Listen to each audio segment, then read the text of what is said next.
अहिल्यानगर जिल्ह्यातील संगमनेरमध्ये पाकिस्तानी बनावटीच्या सौंदर्य प्रसाधनांची विक्री होत असल्याचा धक्कादायक प्रकार समोर आला होता।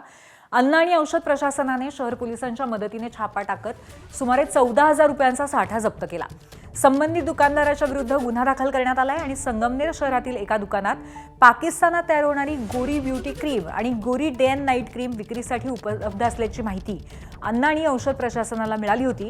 त्यानुसार एफडीएनं आणि संगमनेर शहर पोलिसांनी संयुक्त कारवाई करत दुकानावरती छापा टाकला। गेल्या 2-3 दिवसापूर्वीचाच हा विषय आहे। मेशो कंपनीने ऑनलाईन मध्ये गोरे, जी पाकिस्तानची कंपनी, गोरे कंपनीचे प्रोडक्ट ऑनलाईन दाखवले, त्यांच्याकडे अवेलेबल आहे। मग फक्त या खालच्या एजंटवर कारवाई करायची का मेशो सारख्या ई कॉमर्स कंपनीवर पण सरकारने कारवाई करायची? हा देखील अतिशय महत्त्वाचा मुद्दा आहे।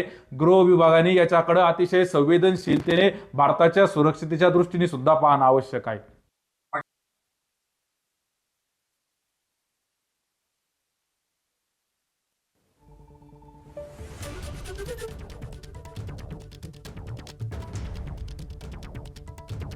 प्रकारच्या ब्युटी क्रीम मिळाल्या।